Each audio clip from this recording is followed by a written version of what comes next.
Yo, balik lagi sama gue di channel Melatina. Salam profit. Oke guys, jadi pada kesempatan kali ini gue akan mengupdate lagi untuk seputar Bitcoin dan juga analisanya.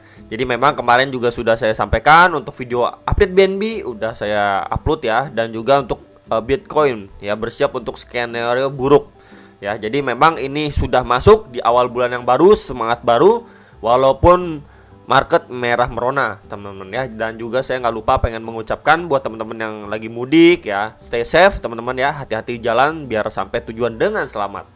Oke, jadi langsung aja tanpa berbasa-basi lagi ya, saya akan mengawali dengan USDT dominance terlebih dahulu, time frame 4 jamnya. Jadi memang ini sebelumnya kemarin sempat saya sampaikan di video BNB ya, tambahan untuk trend and support and resistance ini terbentuk seperti rising wedge pattern. Itu adalah salah satu bearish pattern. Bisa nggak breakout ke atas? Bisa ya, kalau misalkan dia mengalami percepatan tren seperti yang dialami sekarang ini. Posisinya dia udah mampu breakout, kemudian dia kena reject nih ya. Jadi soon kita akan lihat dia setidaknya testing lagi di trend line yang sebelumnya jadi resistance and then di flip menjadi support, itu di sekitaran 4,8% ya. Jadi bisa diperhatikan untuk jangka pendeknya dulu. Kalau misalkan dia tes ke area situ aja mantul lagi, wah kurang baik lagi lah untuk Bitcoinnya bisa kembali makin tertekan atau endlosor. Cuman kalau misalkan dia testing di area sini aja nggak mampu ya dipertahankan ya, otomatis dia akan retest ke EMA 34 dan 55 sekaligus juga trendline support bagian bawah ini. Ini di sekitar 4,68 sampai 4,7% ya. Jadi itu dulu yang diperhatikan untuk si USD dominance. Nah ini tepat banget juga di area sekarang waktu dia kena reject ini teman-teman ya. Karena memang sebelumnya kita bisa lihat dari secara time frame 4 jam pun di zona-zona ini adalah zona resisten yang cukup kuat. Kita bisa lihat ya, beberapa kali dia memang nge-spike ke atas, cuman langsung terpressure, kepukul mundur lagi. Kepukul mundur lagi. Ya, ini juga kepukul mundur lagi ya. Sebelumnya juga nih beberapa kali nih kepukul mundur. Ya, jadi memang ini adalah area strong resistennya. Jadi memang saya pribadi ya, ataupun teman-teman sekalian juga, kalau yang mengharapkan Bitcoin pengen rebound dan lain sebagainya ya, berharap di area sini dia kena reject lumayan kuat, kemudian dia bisa endlosor gitu ya. Nah jadi kurang lebih seperti itu ya, walaupun dia memang sejenak terlihat sudah breakout dari si rising wedge patternnya, cuman nggak menutup kemungkinan ini cuman nge-spike sebentar, bisa dibilang juga false break ya, kemudian dia melanjutkan penurunan atau endlosor gitu. Jadi kalaupun dia drop lagi bisa diperhatikan di 3 area yang kemarin sudah saya sampaikan ya. Ini adalah area pertama, kedua dan ketiganya. Yang pertama itu di sekitaran 4,56 sampai 4,61%. Next, area kedua itu di kisaran 4,43 sampai 4,48%, dan area next lagi yang warna hijau ini ya, itu di sekitaran 4,26 sampai 4,32%-nya. Jadi itu sekilas untuk USDT dominance.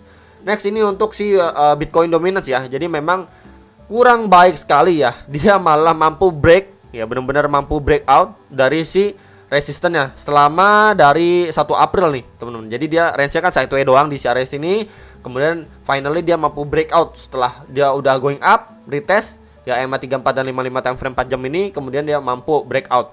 And then di sini sudah saya tandain juga dengan lambang 2 garis merah ini, yang sebelumnya terakhir kali menjadi highest point dari si Bitcoin dominance di sini nih. Nah, di sini ya, kita bisa lihat sebelumnya berfungsi sekali untuk menjadi support and then resistance. Setelah dia breakdown dari channelnya ini, yaitu di sekitaran 42,88 sampai 43,15% ya. Jadi sekarang dia adanya kena reject ya, potensialnya next support kita bisa beracuan dengan pergerakan sebelumnya di area sini, itu di sekitaran 42,47%, bisa diperhatikan. Kalau misalkan di area itu aja dia endlosor lagi ya, cukup baik lah untuk altcoinnya. Dan next lagi pasti kita bisa lihat untuk yang sebelumnya menjadi resisten yang cukup kuat, and then di flip menjadi support ya, di box warna hijau ini di sekitaran 42,07 sampai 42,26%. Plus di situ juga ada EMA 34 dan 55 sebagai confluence of support juga teman-teman di area situ. Jadi bisa diperhatikan terlebih dahulu untuk Bitcoin dominance-nya di 2 area support terdekat ya. Jadi kalau misalkan dia rebound di antara 2 support ini ya, berarti altcoinnya makin endlosor atau makin tertekan lagi gitu ya. Makanya kemarin yang nanya kenapa altcoinnya kok makin tenggelam, Bitcoinnya makin sore ya, makin endlosor, kemudian Bitcoin dominance juga menguat gitu ya. Jadi benar-benar nggak baik lah untuk altcoinnya ya. Jadi ini sekilas untuk Bitcoin dominance. Next, ini untuk Bitcoin time frame monthly ya. Jadi memang dia ini closing tadi cuman sampai 37.570-an ya, sekitar 37.600 dolar lah, sekitar area itu dia closingnya. Dan itu dia closing di bawah EMA 21 nih, atau garis warna merah. Ya, jadi pertanda kurang baik sih menurut saya pribadi gitu. Karena memang kita bisa lihat ini juga ada kemiripan ya. Ini 1 2 3 candle, kemudian bullish candle 2. Ini juga 1 2 3 candle merah, terus bullish candle 2. Nah, the next candle-nya ini merah sama nih. Ya, sama juga kejadiannya merah, cuman di sini tuh bullish candle-nya tuh terlihat seperti gangsing gitu ya, atau benar-benar lebih kecil dibanding yang ini lebih pekat, lebih besar. Nah, sekarang next-nya lagi, memang ada kemungkinan bisa nggak dia malah istilahnya rebound dan juga membentuk bullish candle besar kayak gini? Bisa nggak? Bisa. Cuman probabilitasnya jauh lebih kecil. Kenapa saya bilang jauh lebih kecil? Karena dilihat dari candle terakhirnya, bulanan terakhir di bulan April ini cenderung benar-benar keras gitu ya. Hantaman dari seller ini cenderung keras banget.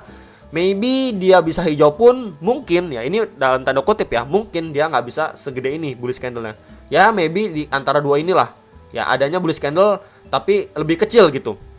Itu masih ada kemungkinan teman-teman ya. Nah, kemudian kalau misalkan berbicara kemungkinan terburuknya, ya dia lanjutin bearish candle-nya ya, berwarna merah, atau bikin wick ke bawah seperti ini nih. Bikin jarum ke bawah bisa sampai ngetes di EMA 34 atau garis warna biru ini bisa. Ini sekitaran 32.100 dolaran lah. Ya, di kisaran-kisaran area itu bisa nih. Ya, jadi dia bikin jarum-jarum ke bawah kayak gini bisa aja. Ya, jadi kan ini secara candle kan ini kan bulanan, jadi masih mungkin sekali kalau misalkan dia testing sampai ke area 32 ribuan dolar. Di situ juga ada EMA 34 atau garis warna biru. Jadi itu yang harus diwaspadai sama kita bersama-sama teruntuk di bulan ini. Oke. Next, ini adalah Bitcoin time frame daily.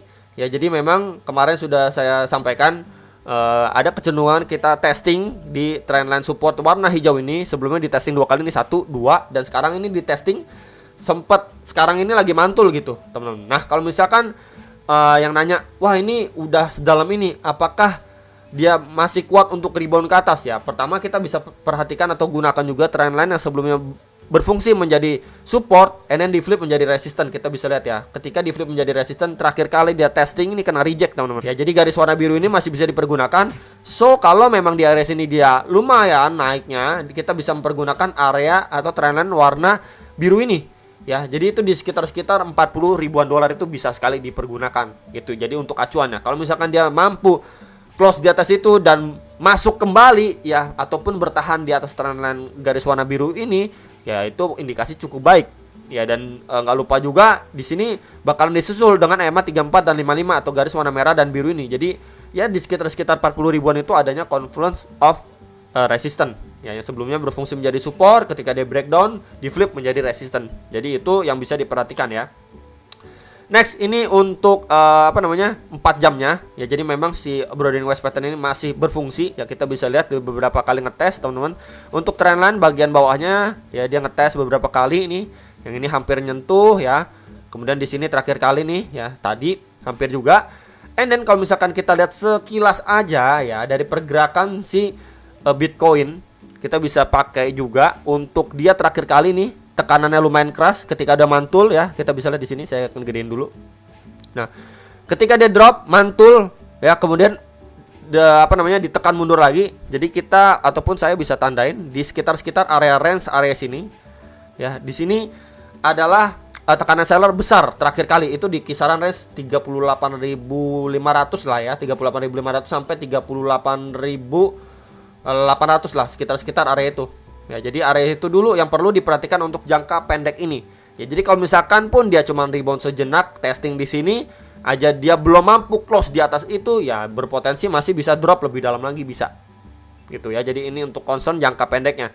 Next lagi apa bisa dipergunakan juga EMA 34 dan 55 ini untuk next target resistance-nya. Untuk si Bitcoin jangka pendeknya ya, karena ini kan time frame 4 jam. Ya, jadi paling ini aja dulu yang perlu diperhatikan ya, karena tekanan seller ini benar-benar kencang banget ya. Terakhir kali ini kita bisa balok-balok merah ini kencang banget. Jadi ini adalah area terdekat lagi yang perlu diperhatikan. Next lagi pasti di EMA 34 dan 55-nya kita perhatikan gitu ya.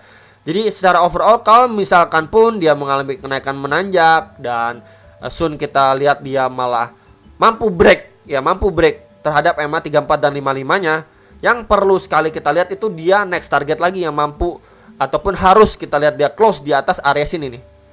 Ya, di area 39.900 sampai kisaran 40.000 dolar. Karena bisa kita lihat juga terakhir kali ini dari pergerakan candlenya pun nggak mampu close di atas area itu.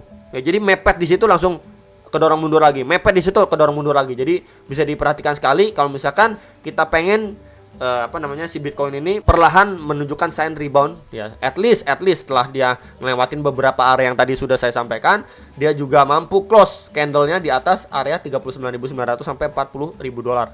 Ya, jadi itu dulu beberapa area target yang perlu sekali kita perhatikan dan waspadai untuk si Bitcoin. Jadi disclaimer juga, kalau misalkan pun area target terdekat ini aja dia nggak mampu close di atasnya, ya berpotensi untuk drop lebih dalam lagi.